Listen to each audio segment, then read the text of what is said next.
to open up chapter 26, Perikav of the new Parshat called Ki Tavo. And the first section is 11 psukim, 11 verses. Do you all see it? Can you just read it? Remind yourself. Always the night before, try to read the next section before we come to Shur, so that you're holding yourselves okay.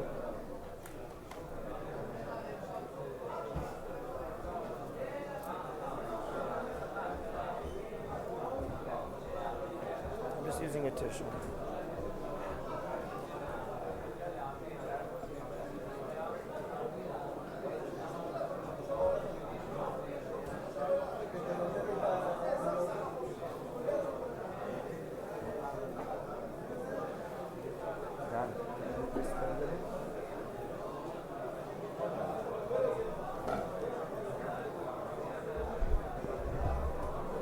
Everyone's reading the first section until the end of it, until the end of verse 11. Some of you have studied this before, some of you have not.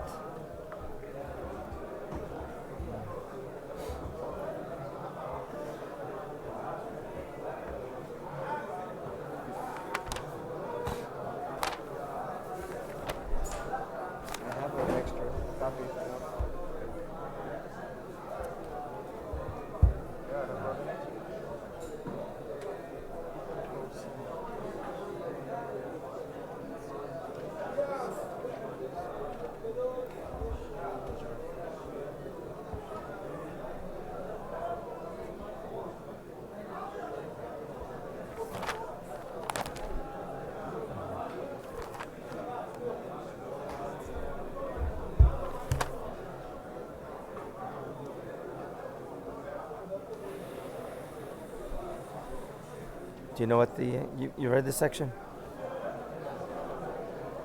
Do you know what the Torah is talking about? Which particular mitzvah? Bikulim. Bikulim. Does the word Bikulim appear?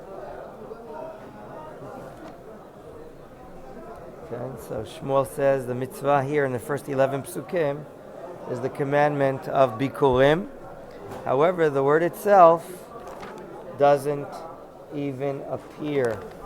Who here has never heard of the word Bikurim? You heard of the word Bikurim? No? Ralph? Never heard. You know what's the fact is, yes, but I didn't hear the word. Okay. Yisrael, you've had experience with Bikurim, right? Learning it. Okay. So what we're going to do is, I'm going to read the 11 psukim, and then we like to highlight certain matters of Bikurim, share some understanding, and try to understand the inner significance of this mitzvah, which a lot of oral Torah has been written about this. Ve'haya. And every time we see Ve'haya, it's a matter of simcha. And it'll be good. That is Ve'haya as opposed to Vayihi, and it was. Ve'haya, ki tavo el haaretz. Which haaretz? Asher Adonai Elohecha noten lecha nachala, the one that God's giving you for inheritance. V'rishta, you're going to conquer it. V'yashavta ba, and dwell in the land. V'lekachta, and you're going to take. Mereshit, from the first of kol pri adama, every fruit of the land. Carrots and potatoes. Melafafon and agvaniot. So where do we learn? It's only about the 7 fruits. Okay, Chaim says he's correct, but that too is an oral Torah learning. When he says 7 fruits, the 7 fruits are special to the land of Israel. We learn them in which Chumash? In Dvarim chapter 8. Verse 8. Don't forget it. Chet. Right? What are the names of the first fruits? A land of chita, wheat. Usora, barley. Vegefen, the vine. Virimon, pomegranate.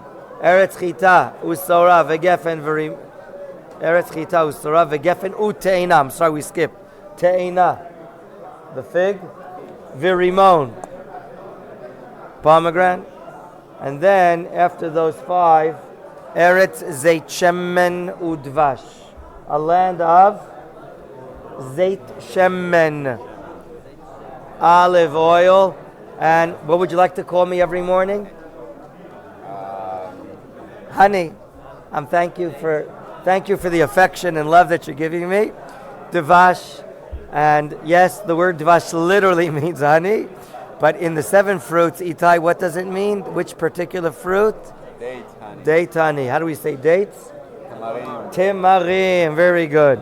So those are the 7 fruits. I'm quite proud of so many of you that you know these 7 fruits. Let's continue reading. V'lekachta meirishit. This mitzvah has to do with the first. And we'll talk about the significance of that in a moment.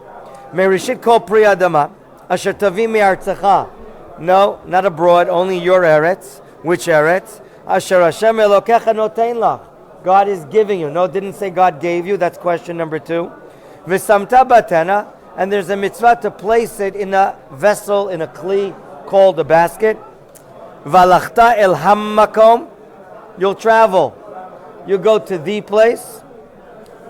No, it's not First Avenue in Manhattan, but hammakom is Hamakom she'yivchar Hashem Elokecha, that God will choose for you. Yerushalayim, which particular place? Lishakein Shemo Sham, to dwell His name there. Is there a particular place where God's name dwells? Where God's presence, commonly called Shechina, is there a particular place? Is it Kiryat Moshe Givat Shaul? Close by. Is it Har Choma? It is there as well, but what is the most primary place the oral Torah explains to us? Right? If you're a postal office working there, so the address is number 11111 infinitely, and the Temple Mount. So you have to bring the fruits up to there. We'll ask why. Why is there a meaning with the first in the Beit HaMikdash? Uvatal Kohen asher yeh b'yimim hahem v'amarta elav. You're going to tell the Kohen. You're going to tell a story. Give thanks. Higaditi. The word higaditi can be explained here as either I'm telling or I'm giving thanks. Higaditi hayom l'Hashem Elokecha kivati. I just came to the land, the farmer is saying. Which land? Asher nishba Hashem lavotenu lateit lanu. Again, what does this have to do with the first ripened fruits? That you have to say that you have arrived to the land that God swore to my ancestors. What do you need to do this for? That's the third question. Pasuk Dalet, V'lakacha Kohen atena miyadecha. The Kohen, he accepts, he takes the basket of the fruits, the first ripened fruits, from your hand. V'hinicho, and he places it where? Lifnei mizbach Hashem Elokecha. In front of the Mizbeach. No, not on the Mizbeach, but in front of the Mizbeach. I want to say right now, the oral Torah explains that what the Kohen does, if I ask Yair, you're the offerer, open up your hand, sir. Thank you. Ken, יש כאן מצלמה, זה או ימין? כן, שם, בדיוק. So you're bringing them into my hands. Come on. Okay, put your hands underneath my hands. Touch my hands. I took a shower, 2 of them this morning. One before the swimming, one after the swimming. In any event, the Talmud tells us that what's done here is a tinufa. Tinufa. Lehanif. Go with me. Ma'aleh. I'm sorry, let's start from the beginning. Molich umevi. Ma'aleh umorid. That's the tenufa. What's called, the wave offering. These fruits, together with the Kohen, they're waved in these 4 directions. We'll do it again. Want to take a picture? Molich umevi. Ma'aleh umorid. You do a very good job, by the way. How did I forget to put this on? We don't need this. It's being filmed. Now I understand. I made a mistake. The Talmud explains, and we'll talk more about oral Torah in a moment, that these first fruits are waved. Is that the proper English? Waved in these four directions to show basically that it's by the kindness of Hashem that you have been blessed with the yield, with these fruits. That's so far the farmer has come up to the Beit HaMikdash. He's met up with a Kohen in his days. We don't understand what's going on here. Third, the Kohen takes the basket and together they do this movement. And now, and I forgot to say, we said it but he first says, I just arrived to the land. It's kind of weird language. Why does he have to say, I've just, kivati al aretz, I just came. Why is that in need? We'll talk about that in a moment. I want to go through the section and then make the highlights. And then we have in Pasuk Hey, Vav, Zayin, Chet, Tet, and Yud, a declaration. You the farmer, you're going to make a declaration, raise your voice, whereas in your first telling you said you gave thanks to God. But now it says Ve'anita ve'amarta. You're going to respond and raise your voice. Lifnei Hashem Elokecha. No, you're not talking or thanking God. You're making a declaration in front of anyone that's there. Who is likely to be there? Your Kohanim friends, Leviim, other farmers that have arrived. Okay? And what will you say? And now you start telling a story. Part 2, or mitzvah number 2 of Bikurim, is called Mikra, Likro, reading the section of Bikurim. Mitzvah number 1 is Lehavi, which means the actual bringing. That's part 1, or mitzvah number 1. And now we have part 2, or mitzvah number 2, Likro. You're going to read a section, as the Mishnah explains, in Mesechet Bikurim. We have a tractate, oral Torah. The last Mesechet in the order of Zra'im is Mesechet Bikurim. Now, what are you going to be telling? What are you going to declare? Number 1, Arami Oved Avi. Who's the Arami? Lavan. One meaning is Lavan. He destroyed my father. Who's my father? Yaakov. What did Lavan really destroy my father? He wanted to. Non-Jews get credit.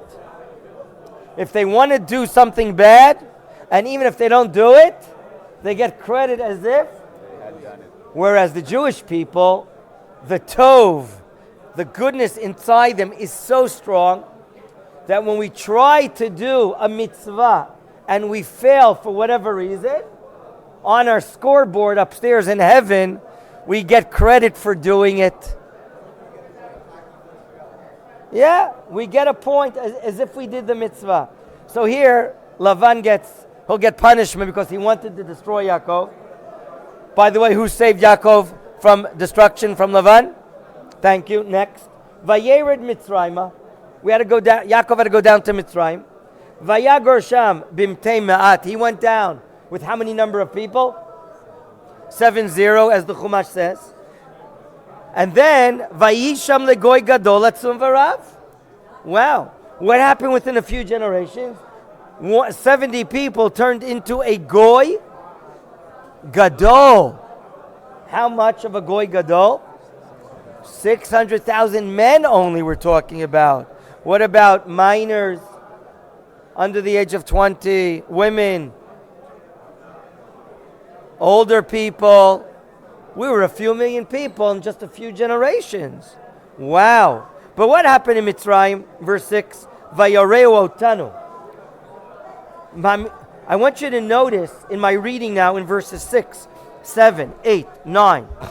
Can you find a particular suffix, an end of a word that's repeated? Vayareu otanu Mitzrayim. Vayanunu. They afflicted us. They did bad to us. Vayitnu aleinu avodah kasha. They gave us hard labor. Vanitzak, and we screamed out to Hashem Elokei Avoteinu, to our forefather, God of our forefather. Did God hear our prayer? Vayishma Hashem et koleinu, God heard our voice. Vayaret onyenu, our affliction He heard, He saw. Et amalenu, our hard labor. Vet lachatzenu, the pressure of us. What's being repeated each time? The and is less important. What am I looking for? Not a prefix, a suffix. Nu. What does nu stand for? Anachnu. The declarer of this mitzvah, the reading of Bikurim, he could be a farmer from, South Ashkelon, the Gaza Strip, all the way up north from Kiryat Shmona. And here, he's doing a mitzvah, and he must relate to our nation. The history of our nation. I want to talk about it in a moment. Do you hear what I'm trying to talk about? Yes?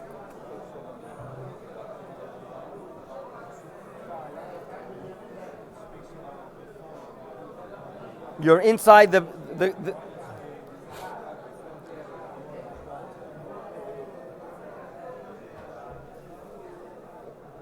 address of Hashem Elokecha in the Beit HaMikdash, good question, usually includes the Kohanim that are present there, because they are the men of God working there. So it includes that. Good question. It's understood. Very good. He continues. Why is he mentioning all of these things? Do you have understanding, gentlemen? Why is the bring of Bikurim telling about the Jewish history? And in verse 8, I'm looking for an answer. I'd be happy to hear from any one of you. Vayotzienu Hashem miMitzrayim, God took us out of Mitzrayim. How? Biyad chazaka, with a strong hand. Uvizron, into an outstretched arm. Uvimorah gadol, we saw the appearance of the divine presence. Uvaototim oftim, with wonders and miracles. And then what did He do for us? Vayivi'enu el hamakom hazeh, brought us to this country, to this place called Vayiten lanu, and He gave us et ha'aretz hazot, eretz zavat chalav udvash. I'm stopping for a second. The Los Angeles Times of 30 years ago. Front headlines. The Israelis are baking in the LA sun.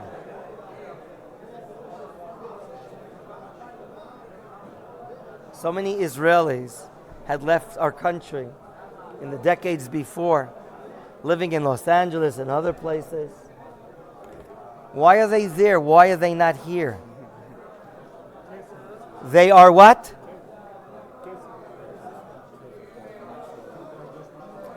Give me the essence. You can do business here as well. They are disconnected. They don't sense. They're connected not to our land, not to our history, not to our ancestry.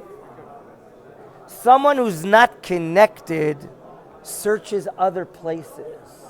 But someone that's connected, Machon Meir students, learning Torah, learning our true identity, and understanding where we come from. The farmer here, living in Kiryat Shmona, makes his trip with his first fruits all the way up to Yerushalayim, gives thanks to God, as if he just arrived. Kivati. But it's not right, you're here several generations. So why is he saying Kivati, that I just arrived? A member of the Jewish people living in the land of Israel. The land itself, as my father-in-law taught me time and time again, Rabbi Horowitz, the land is an ongoing gift. Human beings often look for new things. A new shirt, a new car, sometimes a new wife. They're always looking for novelties, new things. Things that are old, I'm not so attracted to old things. The land of Israel, God is notain. Which tense? Present or past? Present. Why is it present? Because the gift of the land of Israel to the Jewish people is an ongoing, a renewed gift all the time.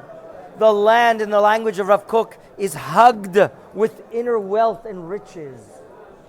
And all we have to do is learn about it, discover it, and understand that this land is dynamic.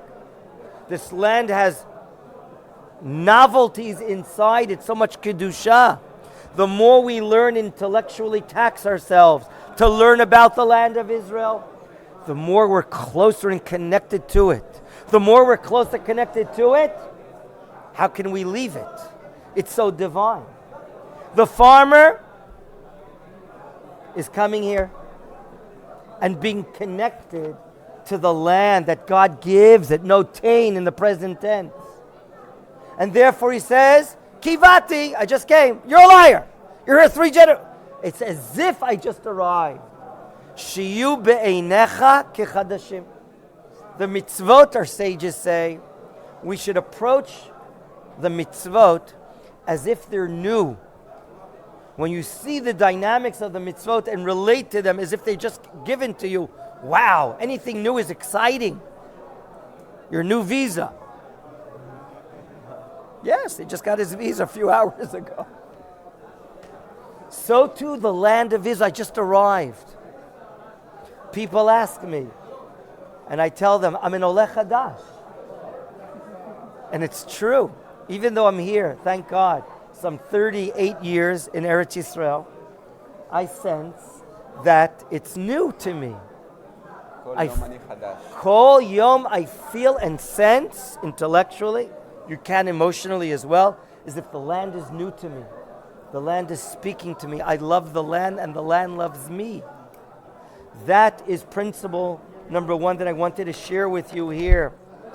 Furthermore, it says, I'm going back already and we'll continue.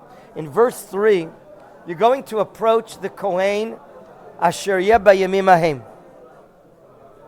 There are many educational principles that the mitzvah of Bikurim is teaching us. Perhaps this could be one of the most educational commandments we have in all of the Torah. First of all, it's only performed where?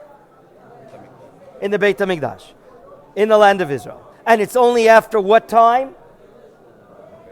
After conquering the land and dwelling in it. Rashi brings the name of Chazal. If we wanted to look historically in the time of Yoshua, how long did it take to conquer and distribute the land? 14 years altogether. 7 years of war, 7 years of apportioning the land to the tribes. So only then would Bikurim begin. We know that it's only applicable to the first fruits. That'll be a key Rashi you're going to be writing tomorrow. And it has to be the Reshit. The root of the word Reshit, Rosh, the top, the first. Rosh, the first of the ripened fruits. And the the Mishnah explains, if you would see the first ripening fruits, you would take a string or something like that, go down to your field and roll it around the fruit. It's just ripe and you have yet to pick or harvest the fruits. You may only do it in a week or 2.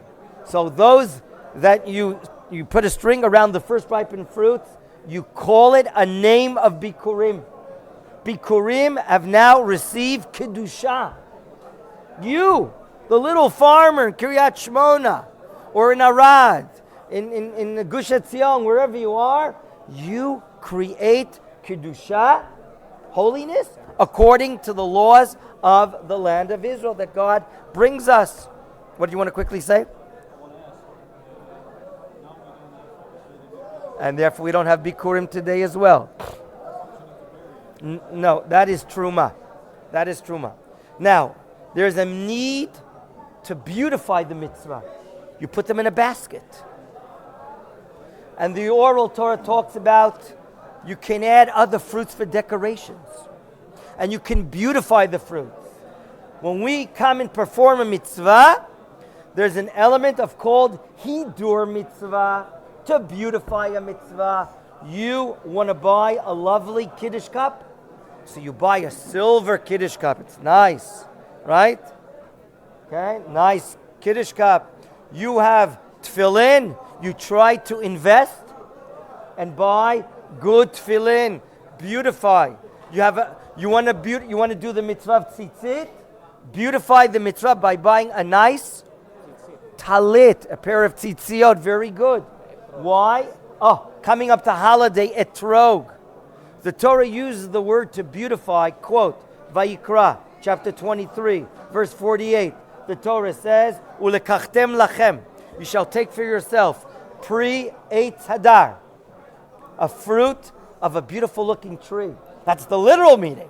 But came the oral Torah and told us that we're talking not about the French Citroën car, we're talking about the fruit called in Latin Citroën. Is that the wrong word? Is that what they say in English? What? They call it. What do they call it in English? The etrog.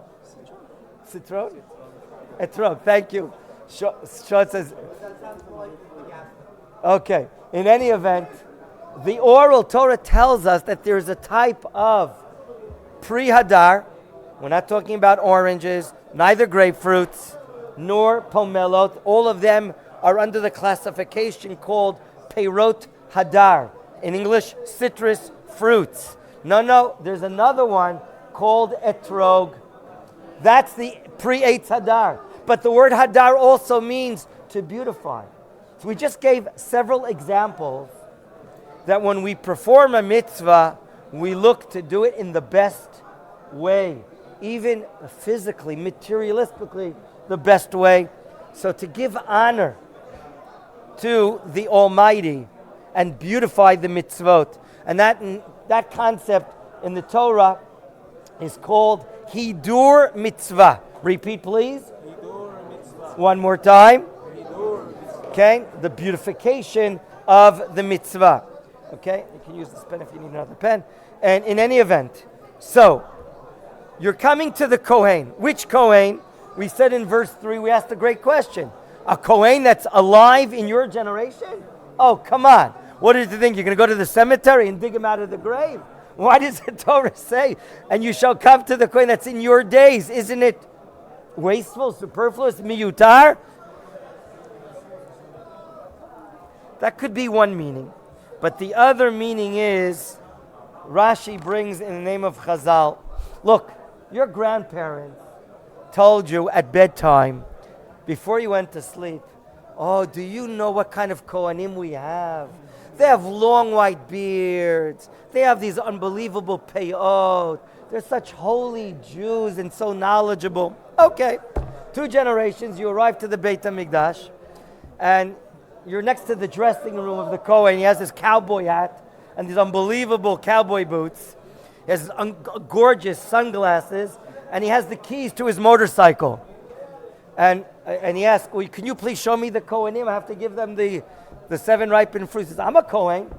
You're a Kohen?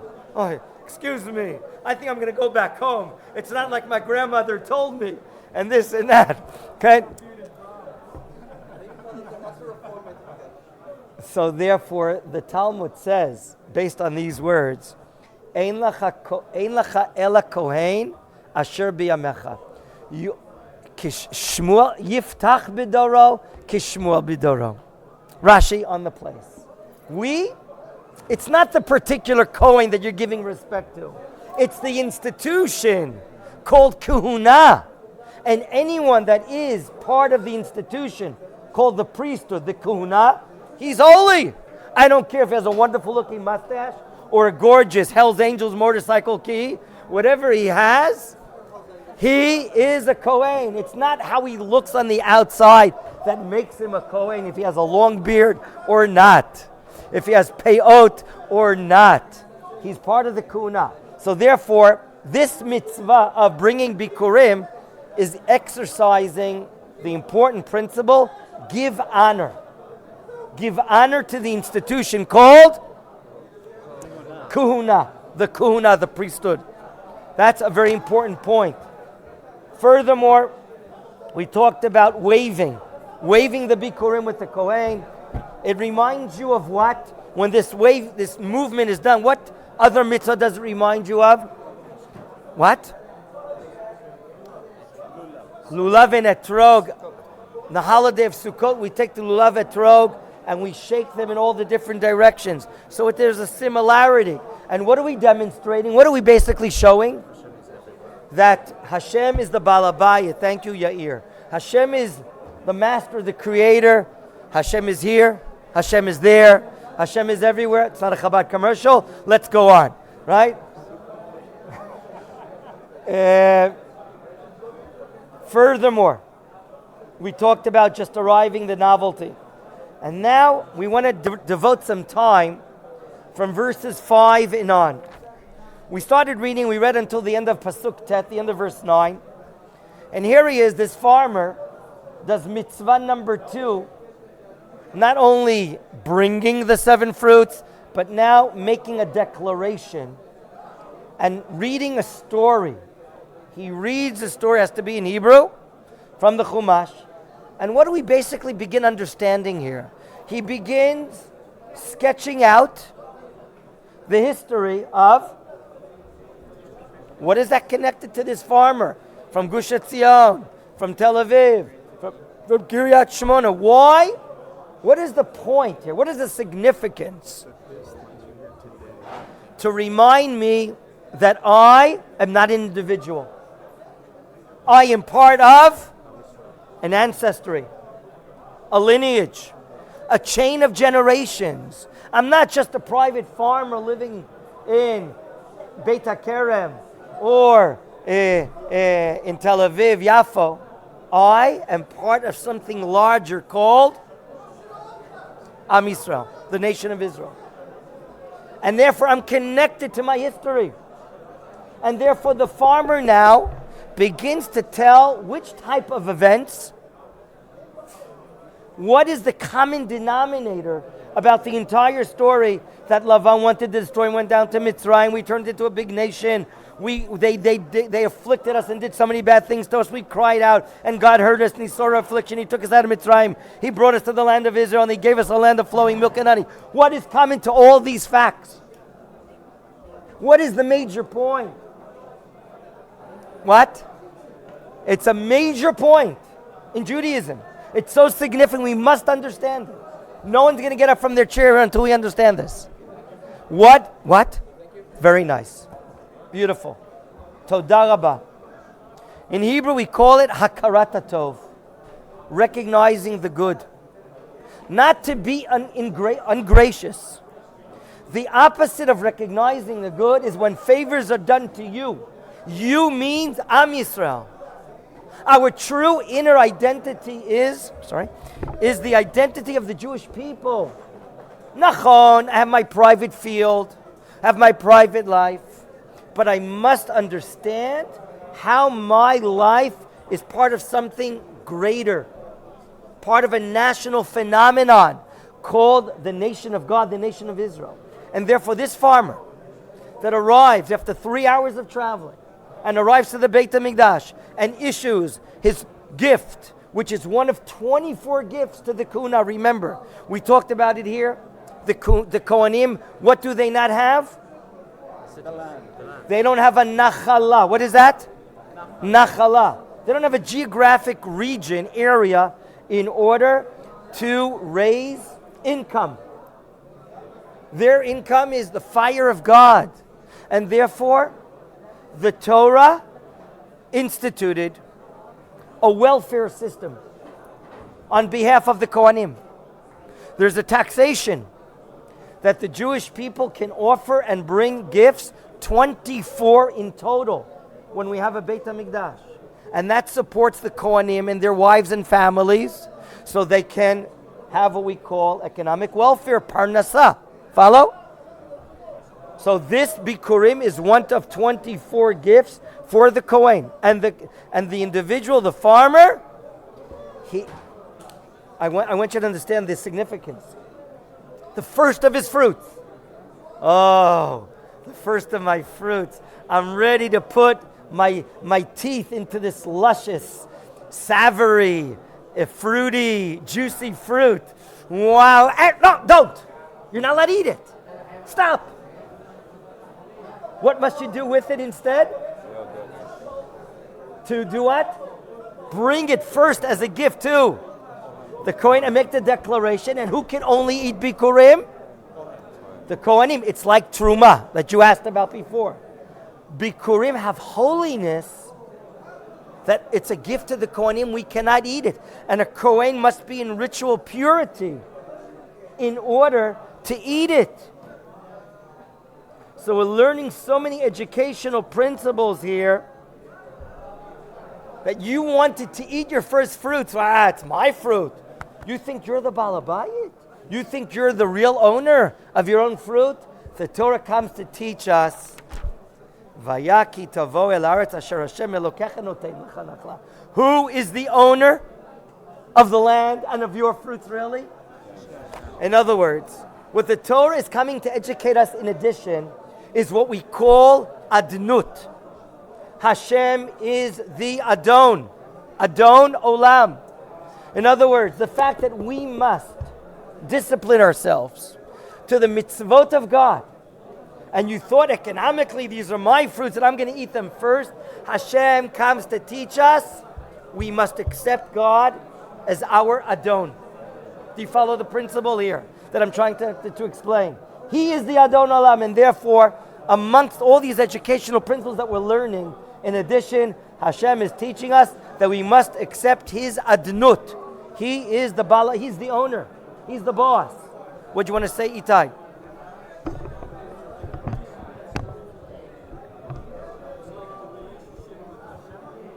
Of Am Yisrael, the national relationship to the land.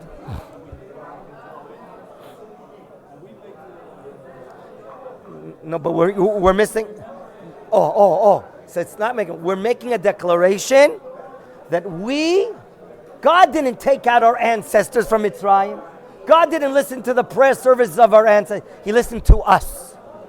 I and the nation of Israel, for all generations, and for all generations, is one entity. We have to understand this principle. We are part of the national soul of Israel. When we were taken out of Mitzrayim, when that generation was taken out of Mitzrayim, we were taken out of Mitzrayim. We are one entity. There's an unbroken chain. I know the faces have changed over the generations. The eyeglasses are different. The optometrists are different, right? The clothing, but that's only external, superficial difference.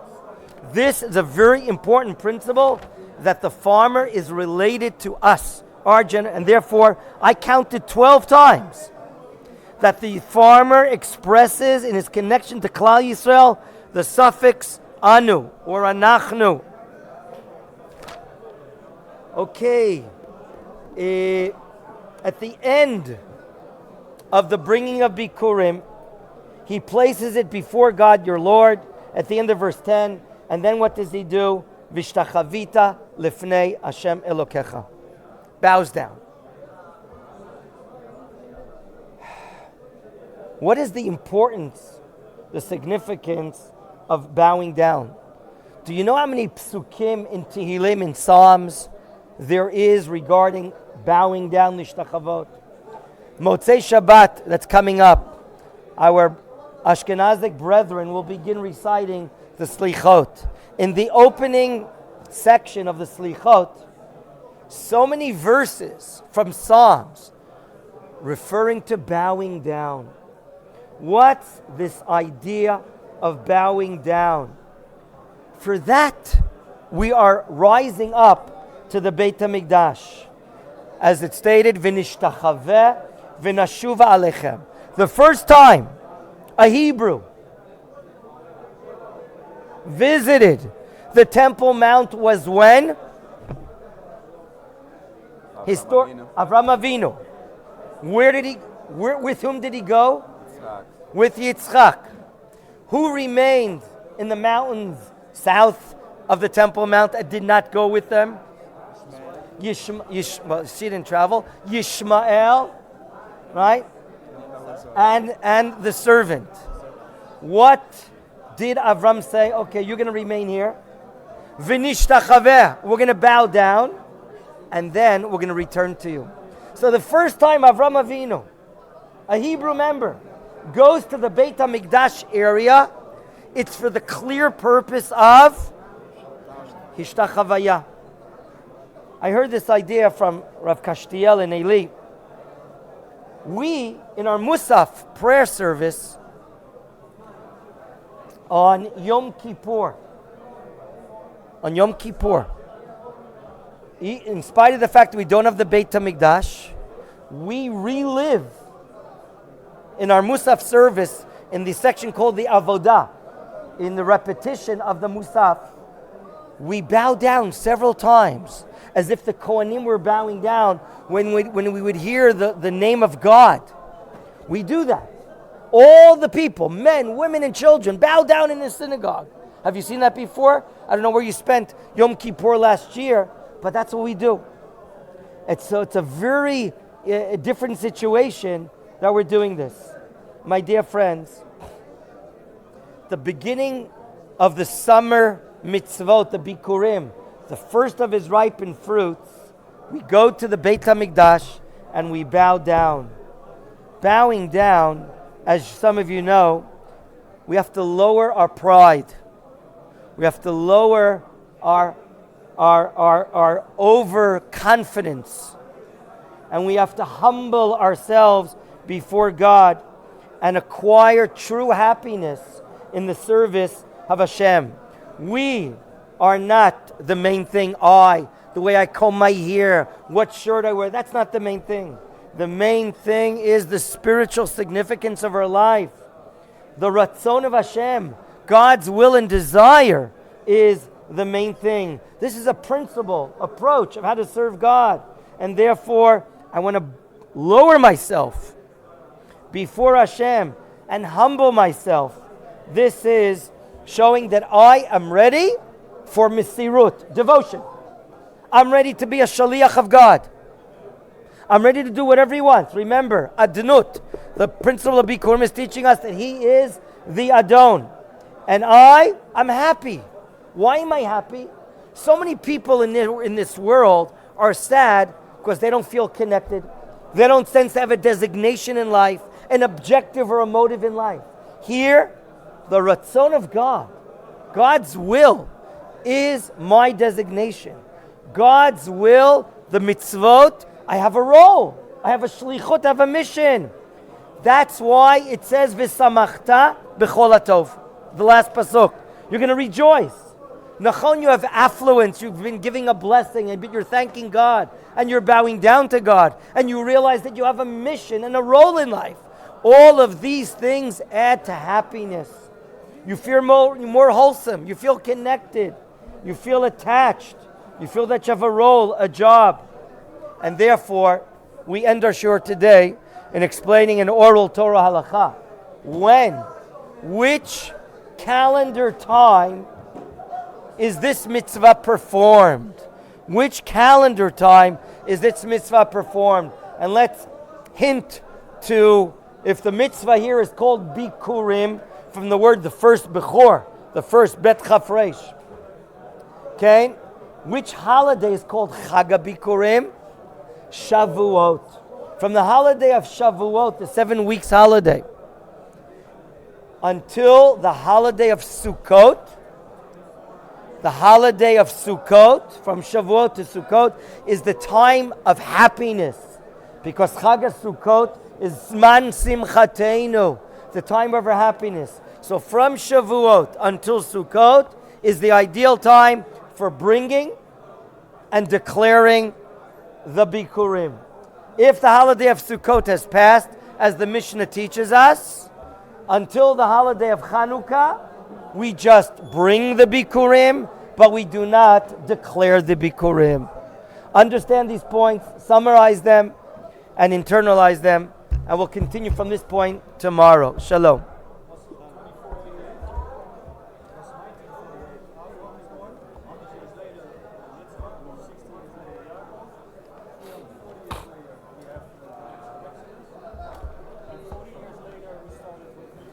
So what are you trying to say? Which point? Was Beit HaMikdash. In 1948, say that. 2480. Okay. Okay.